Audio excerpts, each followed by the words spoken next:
We talked a lot about the business and the economics of tourism. Now, as a veteran travel journalist, you also have sort of a bigger picture idea. Can you explain what you mean when you say tourism can advance global peace? Okay, you've touched a very important part of my entire outlook on the way on what I see to be the future of tourism in the post-COVID era. Uh, uh, Again, let me just go back to the history of tourism.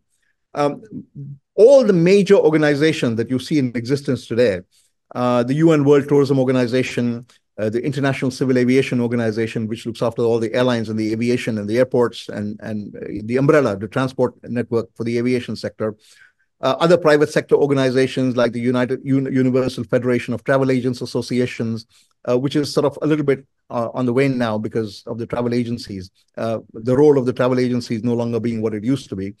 The International Hotel Association, even other organizations like the Pacific Asia Travel Association, all came up after World War II. And this was part of the peace building effort. The world had just come out of devastating wars right up until the 1940s.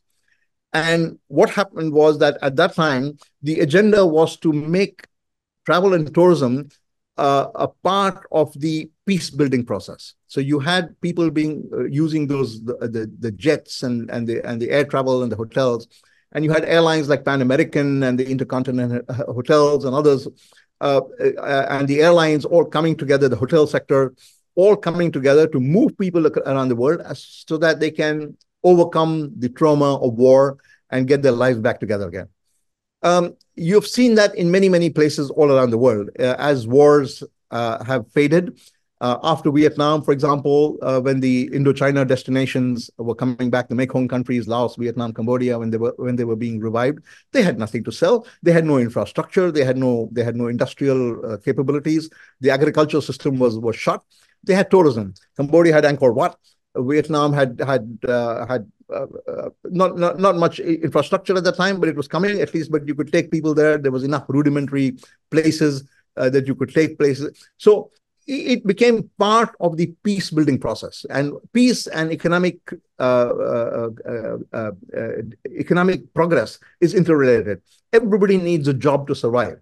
You can only have jobs if there is economic development. You can only have economic development if there is no bloodletting on your borders, in your streets. So it's all pretty much packaged. Now, today, what is happening is you're seeing a situation where a lot of the lessons of that era have been forgotten, and now you're seeing a resurgence of all this violence based on ethnocentrism, nationalism, xenophobia, religious strife, which was not supposed to have happened.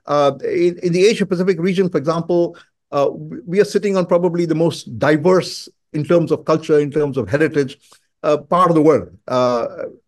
Given our population base, given our enormous social, cultural, religious heritage in this part of the world. Now, if you have politicians who come in and convert those assets into liabilities by playing off people against each other and saying, blaming each other for saying, well, this person of this particular ethnic origin is the problem, and I'm the solution, and vote for me, and then we'll fix it. Then basically it again becomes another race to the bottom. And it completely flies in the face of everything that we stand for, everything that we hold dear in travel and tourism. Travel and tourism is supposed to rise above all that.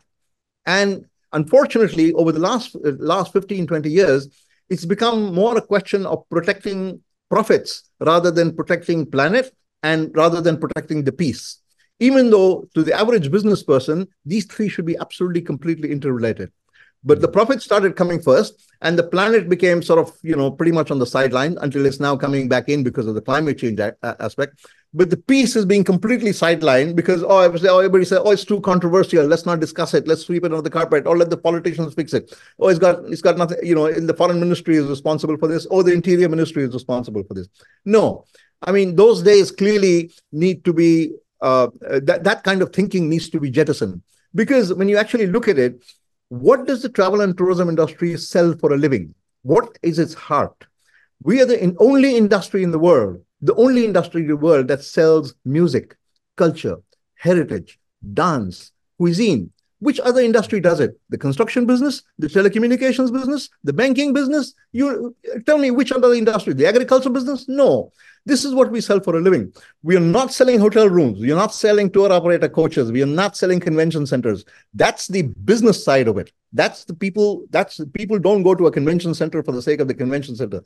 They go because they've been sold on that country's culture, in its heritage, on its dance, on its music, its food. And this is what brings people together. No other industry in the world does this. No other industry in the world contributes more collectively to the UN Sustainable Development Goals than travel and tourism.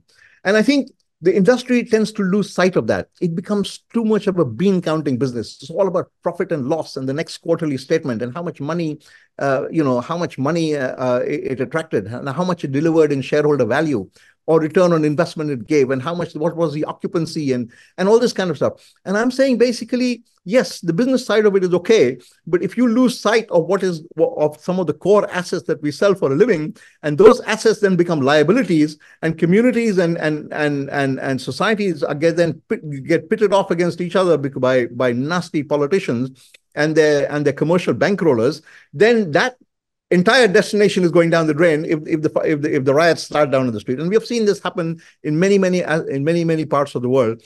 Unfortunately, that is now beginning to come back again, and I think it poses a very, very significant threat. So my impression is that the industry really needs to go back and learn the lessons of World War of the aftermath of World War II, and go back and revisit those museums, those memorials, and those cemeteries, and those parks that are